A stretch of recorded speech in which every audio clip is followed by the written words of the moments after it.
1장 39절부터 53절 말씀을 함께 교독하겠습니다. 신약성경 198페이지입니다. 사도행전 7장 39절을 제가 읽습니다. 우리 조상들이 모세에게 복종하지 아니하고자 하여 거절하며 그 마음이 도리어 애굽으로 향하여 아론더러 이르되 우리를 인도할 신들을 우리를 위하여 말들라.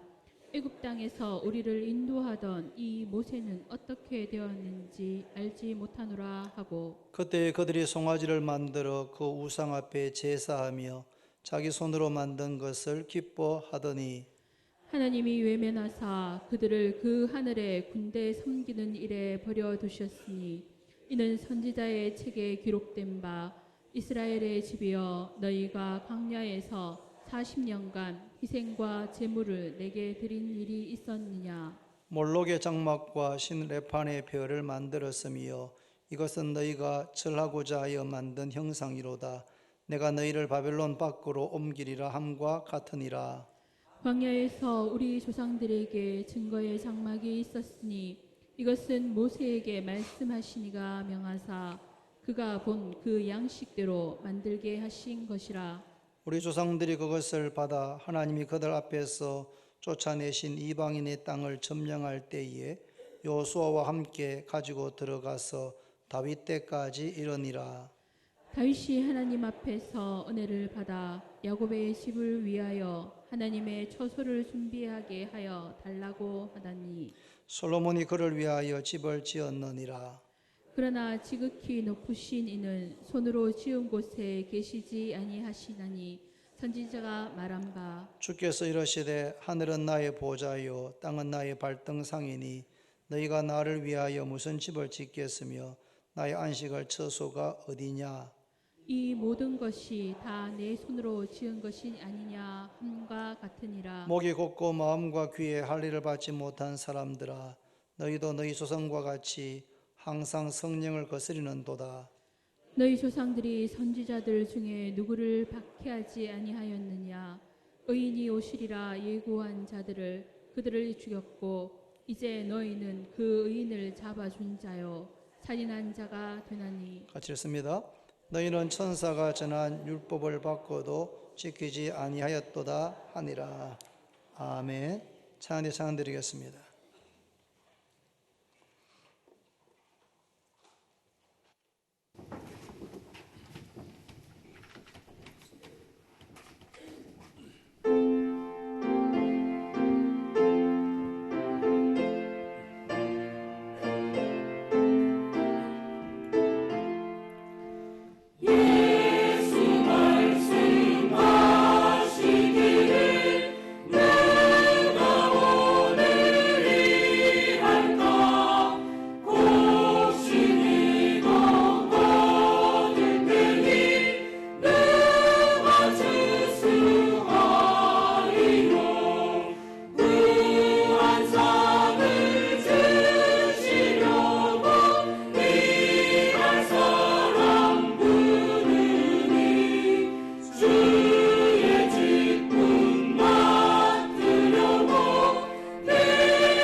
한다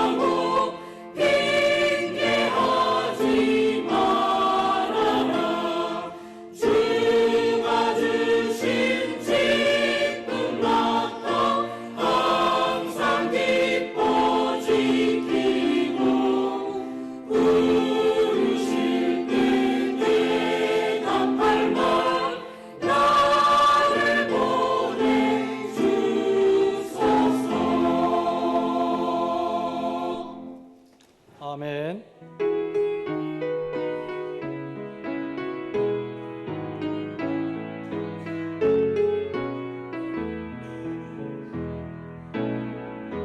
당신은 하나님의 언약 안에 있는 축복의 통로, 당신을 통하여서 열방이 주께 돌아오게 되리.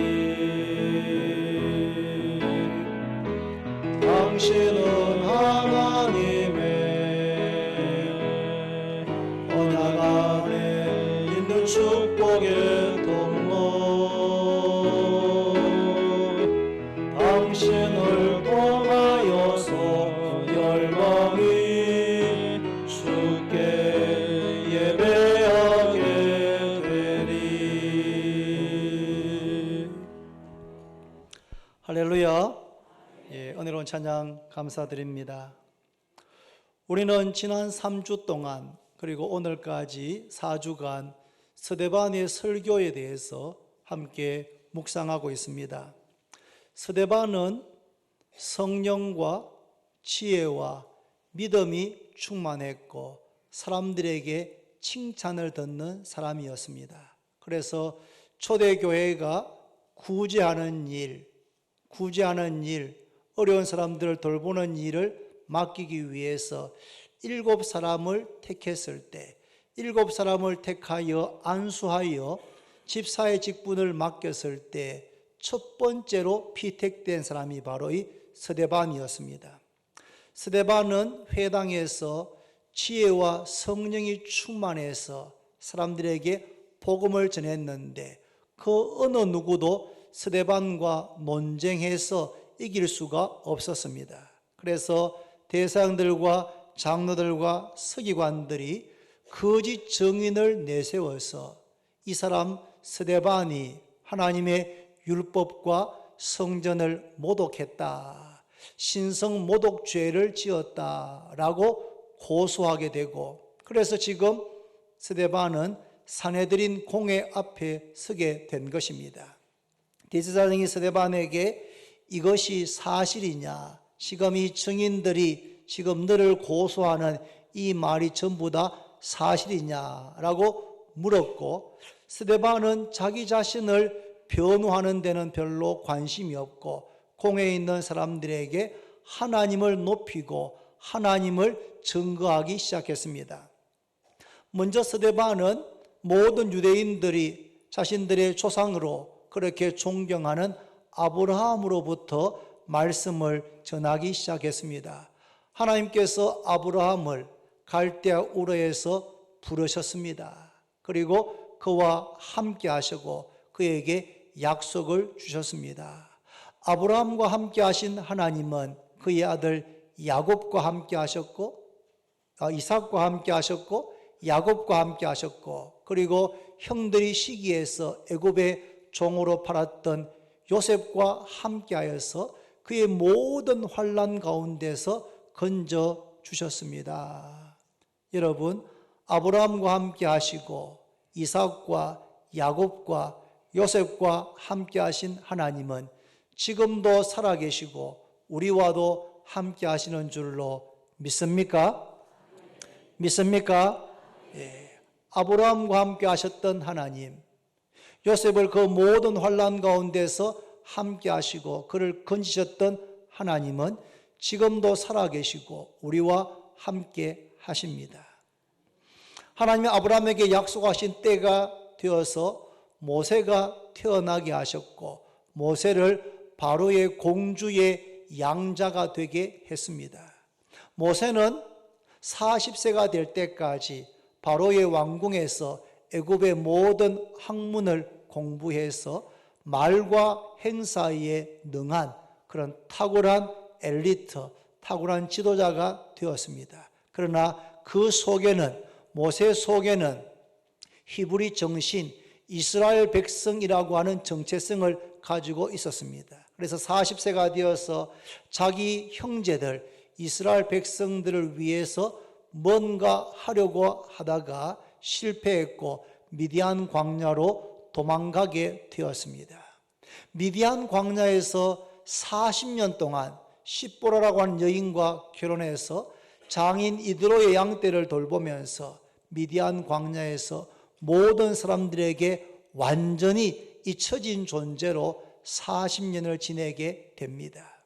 그리고 이제 모세의 나이가 80세가 되었을 때에 모세는 스스로 나는 이제 아무것도 할 수 없다. 이 미디안 광야에서 양이나 돌보다가 이제는 세상 인생을 마치게 되겠지라고 생각할 그럴 때에 하나님께서 시내산 떨기나무 불꽃 가운데서 모세를 부르셨습니다.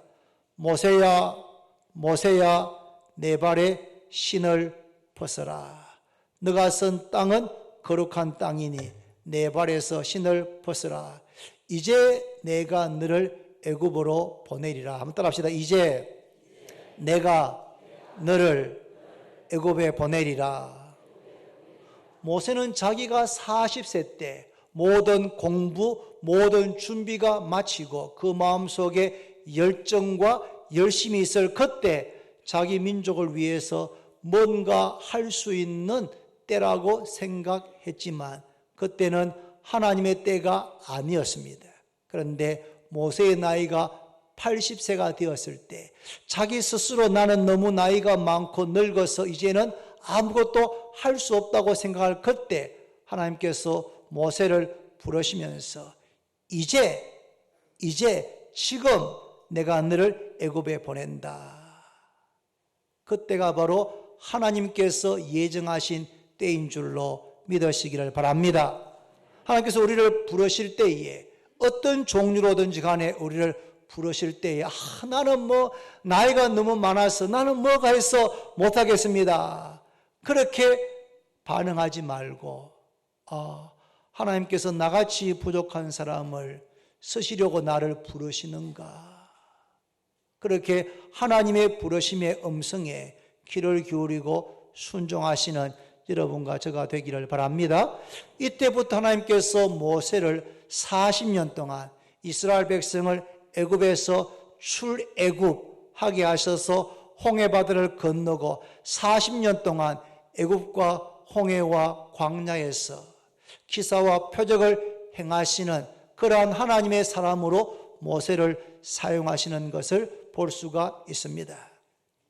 지난주 말씀을 드렸던 것처럼 홍해바다를 건넜을 때에 이스라엘 백성들은 너무나 기쁘고 감격스러웠습니다. 왜냐하면 뒤에 추격해왔던 애굽의 모든 군대들을 하나님께서 홍해바다 물을 원상복구시키면서 모든 애굽의 군인들을 다 홍해바다에 빠뜨려 죽게 했기 때문에 더 이상 이스라엘 백성들은 뒤를 돌아보면서 염려하거나 불안해할 필요가 없게 된 것입니다.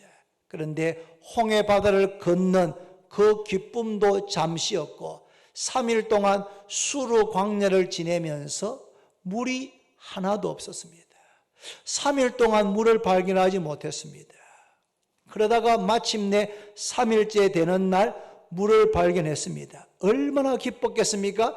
달려가서 물을 마셨는데 써서 마실 수가 없게 되었습니다. 그러자 백성들 가운데 그때부터 원망이 터져 나오기 시작했습니다. 우리를 이 광야에서 목말라 죽게 하려고 이곳까지 인도에 넣었느냐라고 모세를 원망했고 모세는 엎드려서 하나님께 부르짖어 기도했습니다. 그럴 때 하나님께서 한 나무를 가리키셨고 모세가 그 나무를 썬물이 있는 샘에다 던졌을 때에 썬물이 단물로 바뀌어지는 놀라운 역사가 일어난 것을 믿으시기를 바랍니다. 40년의 광야 생활을 스데반은 광야 교회라고 부릅니다. 우리가 광야 같은 인생길을 걸어갈 때에 광야 교회 생활을 할 때에 우리의 삶 가운데 마라와 같은 쓴물, 물이 있어서 기뻐했는데 마셔보니까 써서 마실 수 없는 그런 마라와 같은 쓴 가슴 아픈 고통스러운 그런 경험을 할 때가 있습니다. 그때 꼭 기억하십시오. 하나님께서 한 나무를 가리켰습니다. 이 나무는 장차 하나님의 아들이 달리실 십자가를 예표하는 것입니다. 십자가, 마라의 썬물 같은 인생에 정말 뼈아픈 선 경험을 할 때에 그때 십자가 앞으로 나오시기를 바랍니다. 나오시기를 바랍니다. 여러분, 아멘을 하면은 입이 열리면 우리의 마음이 열리게 되고, 마음이 열릴 때 말씀이 거기에 심겨지게 되면서 말씀이 30배, 60배, 100배로 결실하게 됩니다. 예, 기회 있을 때마다 아멘, 아멘, 아멘을 분명하게 크게 하시면 입이 열릴 때에 마음이 열리게 되고 말씀이 우리의 심령에 심겨지게 되는 것입니다. 할렐루야. 마라와 같은 경험을 할 때에 꼭 기억하십시오. 아하, 나에게 십자가 앞으로 나오라고 하는 하나님의 사인이구나. 지체하지 말고 십자가 앞에 나와서 새벽이든 밤이든 주 앞에 나와서 엎드려 하나님 도와주십시오. 환난 날에 나를 부르라. 내가 너를 건지리니 너가 나를 영화롭게 하리로다. 너는 내게 부르시어라. 내가 너에게 응답해 주겠고 너가 알지 못하는 크고 엄밀한 일을 내게 보이시겠다고 약속하신 하나님, 제가 그 말씀을 믿습니다. 하나님, 제가 지금 사방으로 우겨 쌓여 있는 것 같습니다. 제가 아무리 생각해도 해결책이 없습니다. 하나님밖에 저를 도와줄 분이 없습니다. 강한 자와 약한 자 사이에 주밖에 저를 도와줄 분이 없습니다. 저를 도와주옵소서. 그렇게 부르짖어 기도하면 썬물이 변하여 단물이 되는 역사가 일어나게 됩니다. 홍해바다가 갈라지는 역사가 일어나게 될 줄로 믿습니다. 하나님께서 이스라엘 백성을 구원하신 목적이 무엇입니까? 아니, 우리들을 예수 믿게 하셔서 구원하신 목적이 무엇입니까? 하나님께서 왜 우리를 구원하셨겠습니까? 소요리 문답 제1문에 이런 질문이 있습니다. 저는 중3 때 그 질문을 처음 접하게 되었는데, 사람이 사는 제1되는 목적이 무엇입니까? 라는 질문입니다. 사람이 사는 제1되는 목적이 무엇인가? 먹고 살기 위해서, 출세하기 위해서, 성공하기 위해서, 사회에 기여하기 위해서, 돈 많이 벌기 위해서, 행복하기 위해서 여러 가지 삶의 목적을 이야기할 수 있지만 그 문답은 이렇게 대답합니다. 사람이 사는 제1되는 목적은, 따라합시다, 하나님을 영화롭게 하고 그를 영원토록 즐거워하는 것이 사람이 사는 제1되는 목적입니다. 할렐루야. 사람이 사는 제1되는 목적은 출세도 성공도 행복도 아니고 하나님을 영화롭게 하고 그를 영원토록 즐거워하는 것이 사람이 사는 제1되는 목적입니다. 한번 이것을 한번 깊이 한번 묵상해 보시기를 바랍니다. 왜 하나님께 이스라엘 백성들을 애굽에서 구원하여 내셨겠습니까? 그들을 하나님께 예배하는 백성, 예배하는 하나님의 공동체가 되기 위해서 구원하신 것입니다. 이사야 43장 21절 이런 말씀이 있습니다. 이 백성은 내가 나를 위하여 지었나니 나를 찬송하게 하려 함이니라. 하나님을 찬송하기 위해서, 하나님께 영광을 돌리기 위해서, 하나님께 예배를 드리기 위해서 하나님께서 우리들을 하나님 형상대로 창조하셨고 독생자 예수님의 생명을 값으로 지불하고 우리를 구원하신 것입니다. 하나님께 찬송과 영광과 예배를 드리는 것이 우리의 삶의 목적이고 구원의 목적인 것을 깨닫기를 바랍니다. 요한복음 4장 24절에 아버지께 참되게 예배하는 자들은 영과 진리로 예배할 때가 오나니 곧 이때라. 아버지께서는 자기에게 이렇게 예배하는 자들을 찾으시느니라. 그렇다면 이스라엘 백성들, 하나님께 예배하고 하나님께 찬송을 드리고 영광을 돌리기 위해서 구원한 이스라엘 백성들이 하나님께 올바른 예배를 드렸습니까? 예배 공동체가 되었습니까? 한번 보십시오. 39절 같이 있습니다. 다 같이 있습니다. 시작. 우리 조상들이 모세에게 복종하지 아니하고자 하여 거절하며 그 마음이 도리어 애굽으로 향하여. 모세가 시내산에 올라갔다가 40일 가까이 되었는데 나타나지 않자 이스라엘 백성들의 마음이 애굽으로 향하였습니다. 40절에 아론들어 이르되 우리를 인도할 신들을 우리를 위하여 만들라.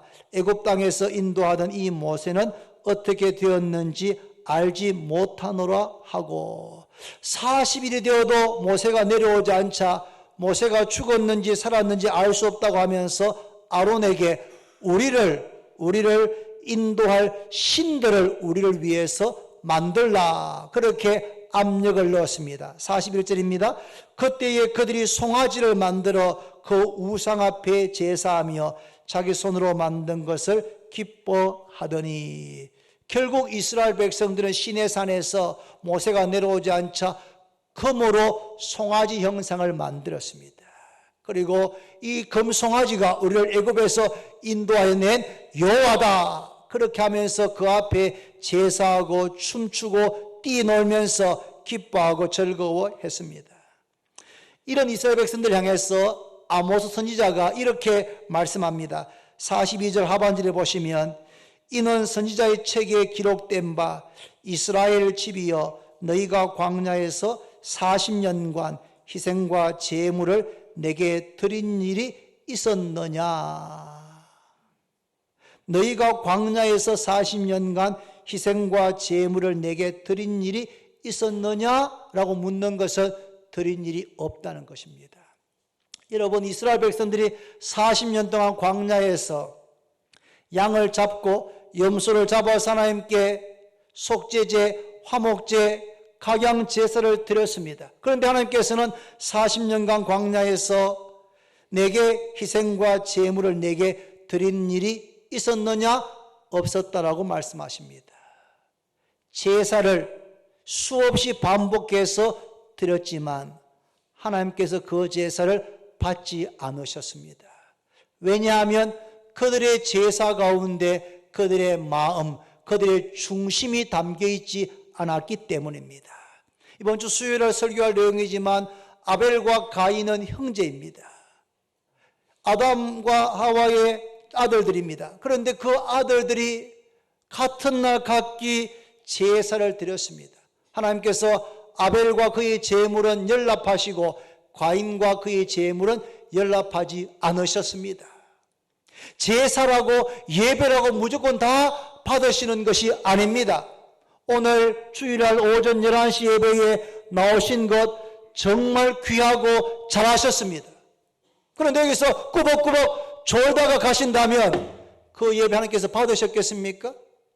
주일날 아무 생각 없이 습관적으로 와서 예배를 드린다면 그 예배를 하나님께서 받으시겠습니까? 예배할 때 몸은 여기 앉아 있는데 생각은 콩밭에 딴 데 가 있다면 그 예배를 받으시겠습니까? 이스라엘 백성들 40년간 희생과 제물을 드렸지만 하나님께서 그 제사를 받지 않으셨습니다. 왜냐하면 제사는, 예배는 형식보다 더 중요한 것이 마음입니다. 하나님은 속지 않습니다, 여러분. 사람은 속일 수 있습니다. 목사는 속일 수 있습니다. 앉아 계시면 예배를 드리는 줄로 저는 생각합니다. 그러나 하나님께서는 우리의 마음 중심을 보시는 분입니다. 앉아있지만 우리의 마음이 딴 데 가 있으면, 우리의 마음이 딴 생각하고 있으면, 졸고 있으면, 형식적이고 습관적이면 우리의 예배를 10년, 20년, 30년, 40년 드려도 그 예배를 하나님께서 받지 않으실 수 있다는 사실입니다. 하나님은 우리의 중심을 보십니다. 사랑하는 성도 여러분, 주일날 예배에 오실 때에 최상의 컨디션으로 오시기를 바랍니다. 주일 예배를 잘 드리기 위해서는 토요일 밤에 새벽 2시, 3시에 주무시면 안 돼요. 일찍 주무셔야 됩니다. 왜요? 예배 때 최상의 컨디션으로 우리가 사장을 만나는 인터뷰할 때에도 대통령 앞에 갈 때에도 최선을 다하는데 하물며 하나님 앞에 예배를 드릴 때에 우리의 마음과 모두가 아신 하나님 앞에 나올 때에 어떻게 대충 하고 올 수 있겠습니까? 그렇게 와서 졸다 갈 수 있겠습니까? 하나님은 마음으로 여김을 받을 수가 없습니다. 여러분. 우리의 마음을 다해서 정성을 다해서 진리와 성령 안에서 믿음으로 하나님께 예배를 시간 드리게 되기를 바랍니다. 하나님께서 기뻐 연락하시는 아벨의 제사와 같이 되기를 바랍니다. 습관적으로 조시는 분들은 정말 위험합니다. 여러분. 위험합니다. 내가 그렇게 되거든 뒤에 가서 서서 예배드려도 괜찮습니다. 여러분. 내가 졸면 옆에 있는 분한테 졸음 바이러스가 넘어가게 되는 것입니다. 여러분. 예배 전체 하나님께 드려지지 않게 되는 것입니다. 예배를 드릴 때 정신을 차리고 찬송할 때는 배에 힘을 주고 목소리를 높여서 찬송하고 잡는 기도하실 때 아멘 아멘 아멘으로 화답하고 말씀을 들을 때는 목사의 말이지만 하나님께서 오늘 내게 하시는 말씀으로 사모하는 마음으로 겸손한 마음으로 받고 하나님 이 말씀대로 제가 순종하겠습니다. 두 주먹을 불끈 쥐고 예배를 마치고 나갈 때에 그 예배가 하나님께 영광이 되는 줄로 믿습니다. 예배 하나님께 드리는 것입니다. 우리의 마음과 우리의 사랑과 우리의 감사와 찬송과 우리의 모든 것을 드려서 하나님께서 기뻐 영광을 받으시면 하나님께서 하늘 문을 여시고 우리에게 은혜를 빛처럼 내려주십니다. 은혜를 내려주시고 말씀을 들려주시고 복을 내려주시고 치유해 주시고 회복하게 해주시고 문제가 해결되어지는 그런 변화와 역사는 하나님께서 기뻐하시는 예배를 드린 다음에 그 결과로 우리에게 주어지는 줄로 깨닫기를 바랍니다. 예배를 드릴 때마다 하나님께서 정말 기뻐 받으시는 예배를 드리는데 집중하셔야 되는 겁니다. 하나님께서 광야에서 이스라엘 백성들에게 증거의 장막 즉 성막을 짓게 했습니다. 성막은 아주 큰 대형 텐트라고 보시면 됩니다. 큰 텐트입니다. 그 성막 안에는 성소와 지성소가 있습니다. 성소에 들어가면 오른쪽에 떡상이 있고 왼쪽에 등잔대가 있습니다. 정면에는 금향단이 있습니다. 그 휘장을 지나면 지성소인데 그 지성소에는 대제사장만 들어갈 수 있고 속죄일에만 들어갈 수 있습니다. 대제사장도 죄가 있으면 거기 들어가면 바로 죽게 되는 겁니다. 그 지성소 안에는 언약궤가 놓여 있는데 언약궤 안에는 3가지의 물건이 있습니다. 십계명에 새겨져 있는 돌판과 아론의 싹이 난 지팡이와 만나가 담겨있는 항아리가 있습니다. 이 3가지는 모두가 다 오실 예수님을 예표하는 것입니다.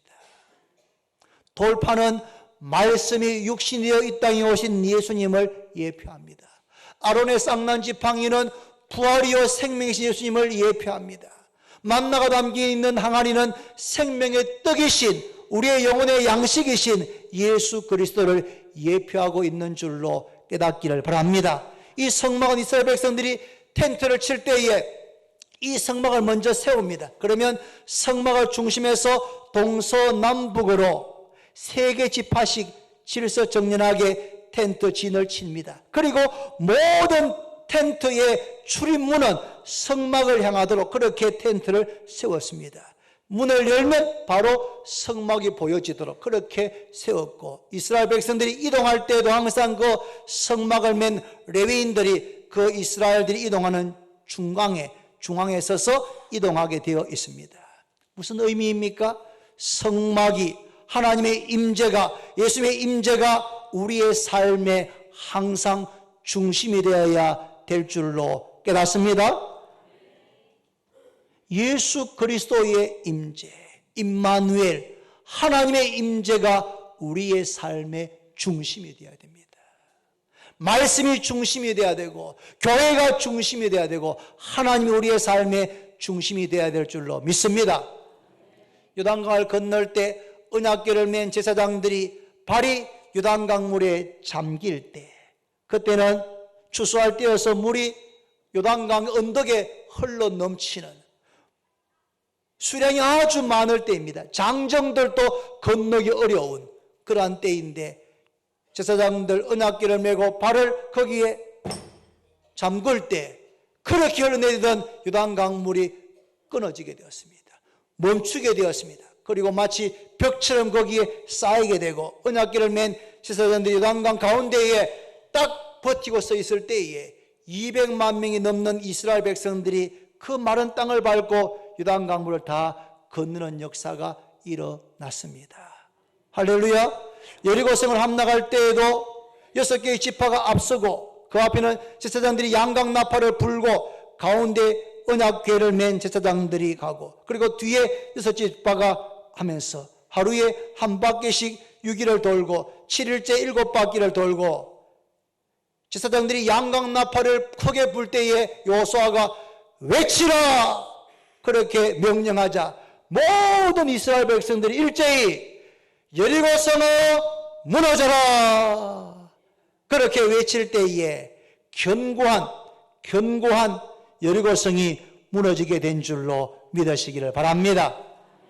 이 언약궤는 광야 시대부터 다윗 왕 때까지 480년 동안 휘장 가운데 있었습니다.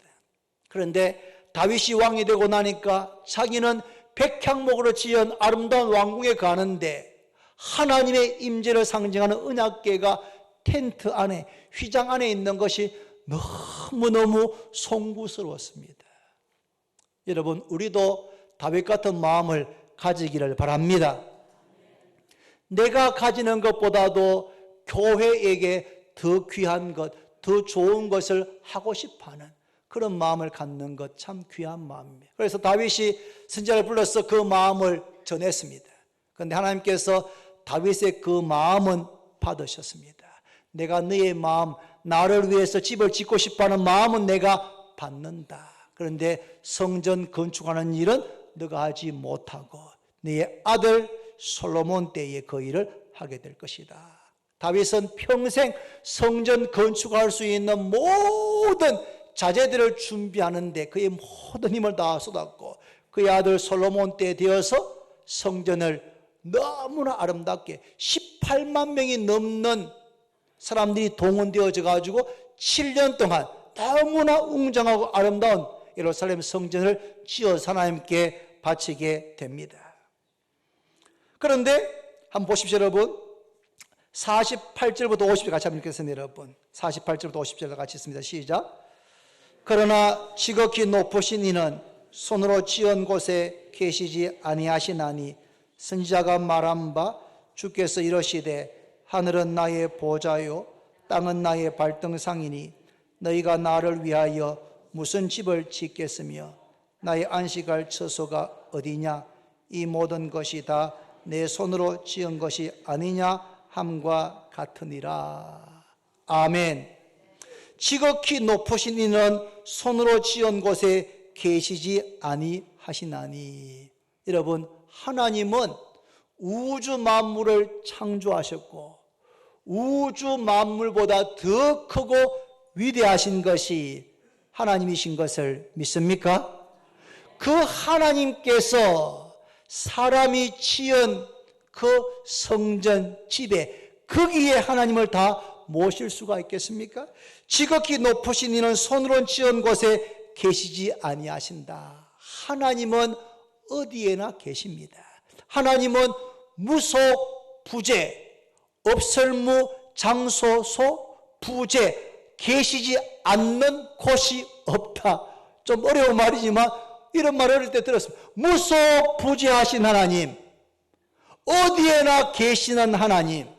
그 하나님은 성전에도 계시고 우리 집에도 계시고 직장에도 계시고 학교에도 계시고 대구에도 계시고 서울에도 계시고 미국에도 계실 줄로 믿습니까?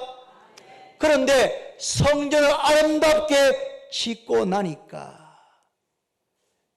어떤 오류에 빠지게 되냐 하면 이 집은 이 세상에 하나밖에 없는 하나님을 위한 성전이다.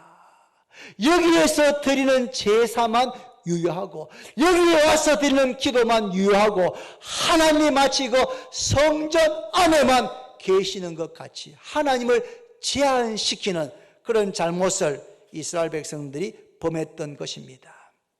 여러분, 성전을 너무 신성시하게 되면 하나님의 무소 부재, 어디에나 계신 하나님의 편지하심에 대하여서 잊어버리게 될 가능성이 많다는 사실입니다. 예수님께서 유대인들에게 이렇게 말씀했습니다. 너희가 이 성전을 헐라 내가 사흘 동안에 일으키겠다. 이 성전은 헤롯 대왕이 주전 20년부터 리모델링해서 46년 걸려가지고 리모델링을 마쳤습니다.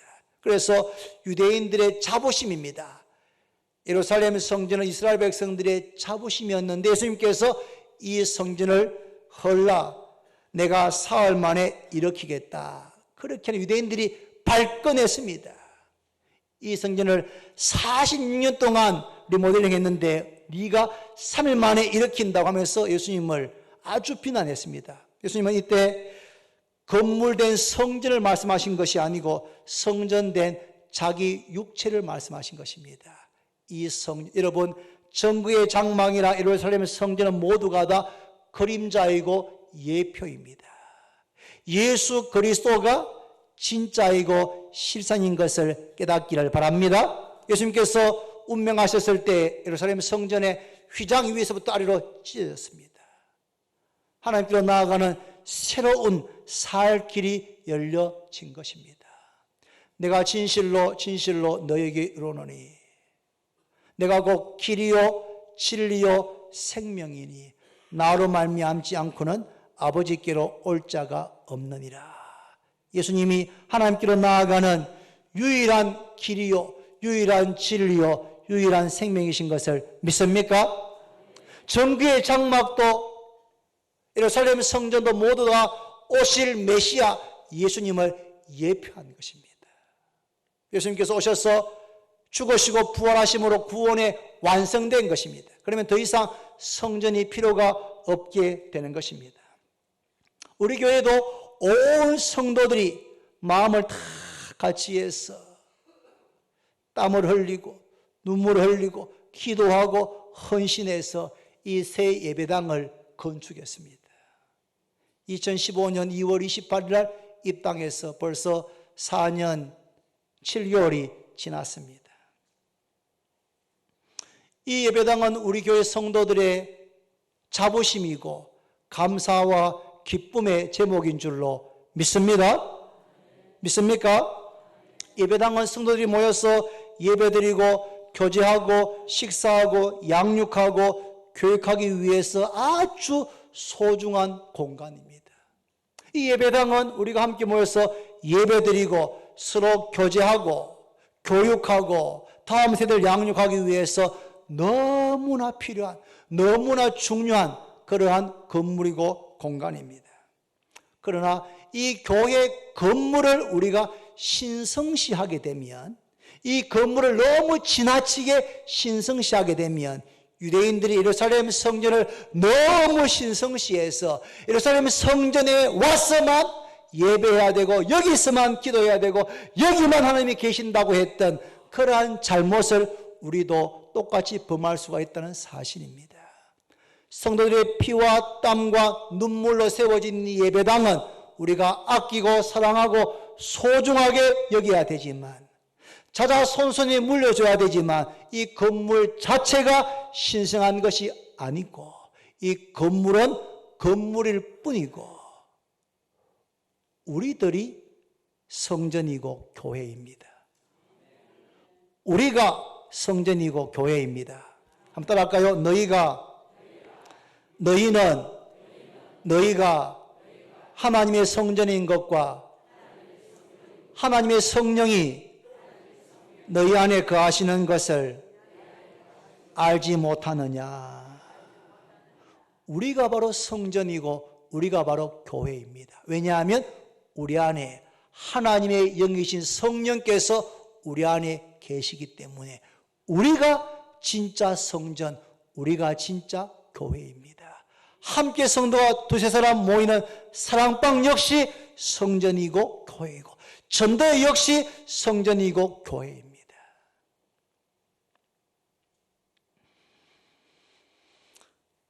무소부지하신 하나님은 교회에도 계시지만 우리가 가는 어디에나 계시는 줄로 꼭 믿으시기를 바랍니다. 내가 가는 우리 가정에도 하나님의 교회이고, 내가 일하러 가는 직장도 하나님의 교회 성전이고, 학교도 사회도 그 모두가 다 교회인 줄로 믿습니다. 그곳에 하나님의 영광이, 하나님의 임재하심이 충만하도록 우리는 기도해야 하는 것입니다. 스데반은 이렇게 말씀을 전한 다음에 공에 있는 자기를 고소하고 있는 자들에게 회개를 촉구합니다. 이것이 결론이면서 가장 중요한 부분입니다. 한번 읽어봅니다. 여러분, 마지막 51절, 2절, 3절 같이 있습니다. 같이 있습니다. 시작. 목이 곱고 마음과 귀에 할례를 받지 못한 사람들아, 너희도 너희 조상과 같이 항상 성령을 거스리는도다. 너희 조상들이 선지자들 중에 누구를 박해하지 아니하였느냐? 의인이 오시리라 예고한 자들을 그들이 죽였고, 이제 너희는 그 의인을 잡아준 자요 살인한 자가 되나니, 너희는 천사가 전한 율법을 받고도 지키지 아니하였도다. 목이 곱고 마음과 귀에 할례를 받지 못한 사람들아. 지금 여기 있는 산헤드린 공회에 있는 유대인들은 다 할례 받은 하나님의 선민이라고 하는 자부심을 가진 사람인데, 목이 곱고 교만하고 마음과 귀에 할례 받지 못한 사람들아. 마음과 귀에 할례 받지 못해서 변화되지 못한 이 사람들아 라고 하면서 세 가지의 죄를 지적합니다. 첫 번째는 너희도 너희 조상과 같이 항상 성령을 거스리는도다. 너희가 지금 성령을 거스리는 죄를 짓고 있다. 여러분, 성령이 하시는 주된 사역이 뭡니까? 성령께서는 복음을 전할 때에 그 복음이 깨달아지게 하시고 믿어지게 하셔서 구원받게 하시는 것, 개인이 구원받게 하시는 그 모든 구원의 역사는 성령의 역사인 줄로 깨닫기를 바랍니다. 스데반이 각 회당에 가서 복음을 전할 때에 지혜와 성령이 충만해서 복음을 전했는데, 그 어느 누구도 논쟁에서 스데반을 이길 수가 없었습니다. 그러자 유대인들이 스데반을 끌고 와서 거짓 증인들을 세워가지고 그 성령의 역사하심을 거슬러서 사람들이 복음을 듣지 못하도록, 구원받지 못하도록 하는 죄를 범한 것입니다. 두 번째 죄는 너희 조상들은 의인이 오시리라고 예언한 선지자들 박해하고 죽였는데, 너희들은 선지자들이 예언한 바로 그 의인 누굽니까? 메시아 예수 그리스도를 잡아서 죽인 살인한 자들이다. 우리 조상들은 선지자들을 죽였는데 너희들은 그 선지자들이 오신다고 예언한 그 의인, 그 메시아를 잡아서 죽인 죄를 범했다. 그리고 53절에 너희는 천사가 전한 율법을 받고도 지키지 아니하였도다. 지금 옆에 있는 대사장들과 장로들과 서기관들은 자기들이 하나님을 제일 잘 믿고 제일 많이 안다고 자부하는 사람들입니다.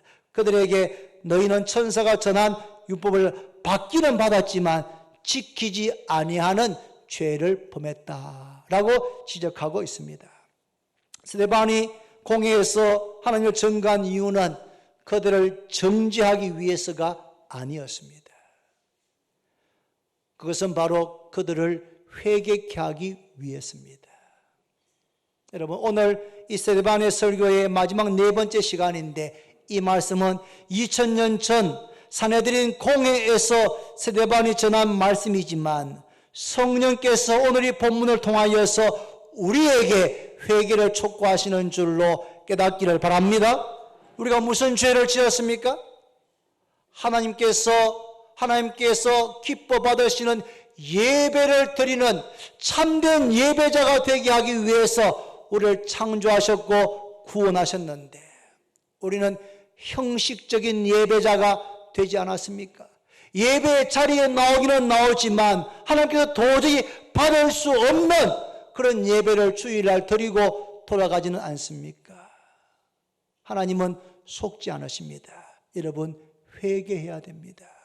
하나님, 이제까지 제가 온 마음과 뜻과 정성을 다해서 예배하지 못한 것, 영과 진리로 예배하지 못한 것, 믿음으로 예배하지 못한 것, 하나님 용서하여 주옵소서. 지금부터는 제가 참된 예배자가 되겠습니다.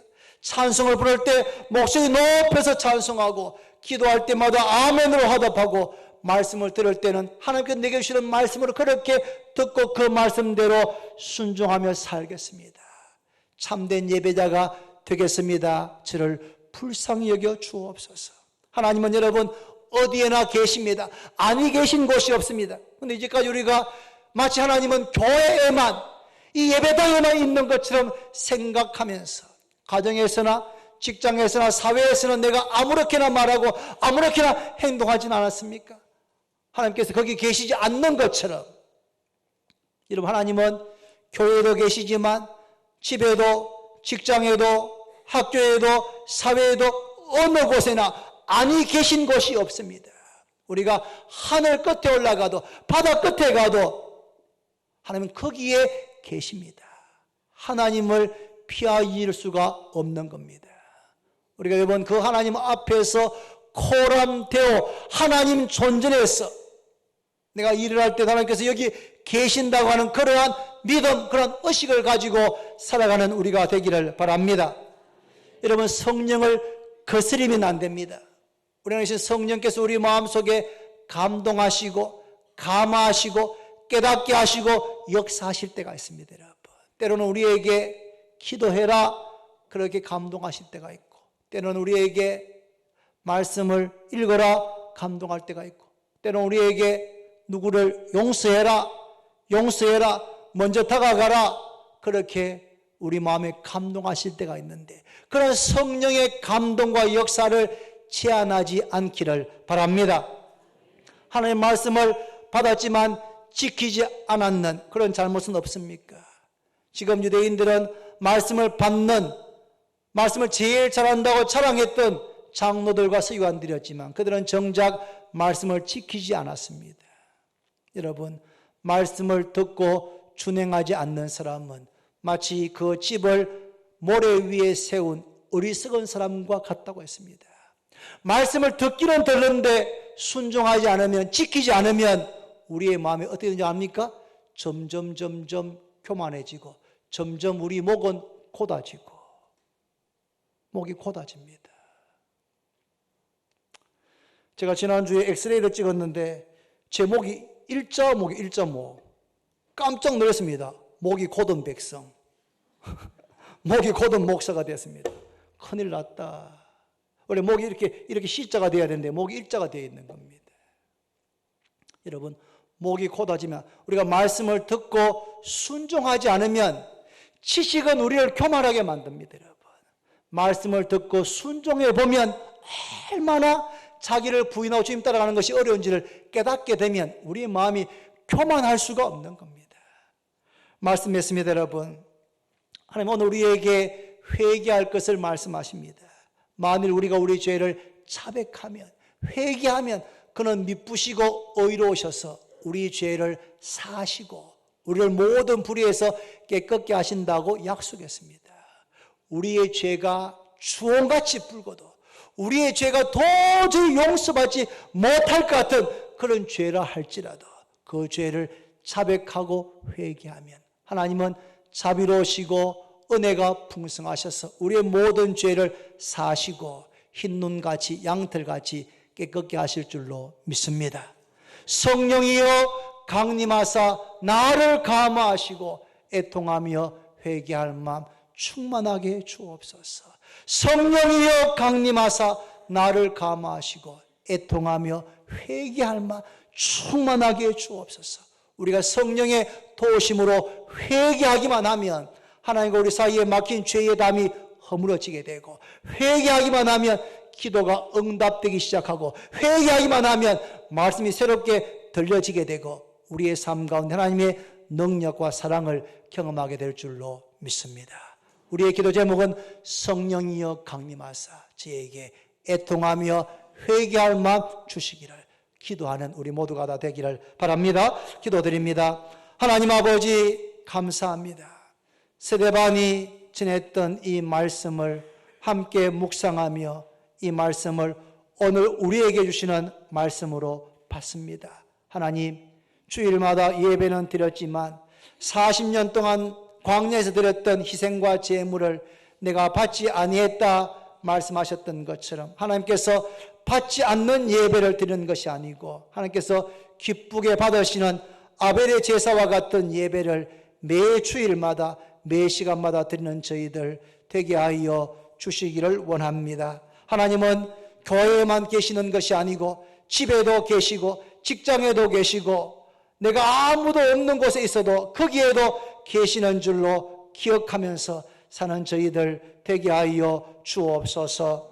성령을 거스리지 않게 하시고 성령의 감동과 역사에 반응하고 순종하는 저희들 되게 해주시고, 말씀을 받을 뿐 아니라 그 말씀대로 지켜 행하고 순종하는 저희들 되어서 하나님, 날마다 저희들이 변화되어지는 역사가 회개를 통하여서 일어나게 해 주옵소서. 예수님의 이름으로 기도드립니다. 아멘. 우리 찬송가를 190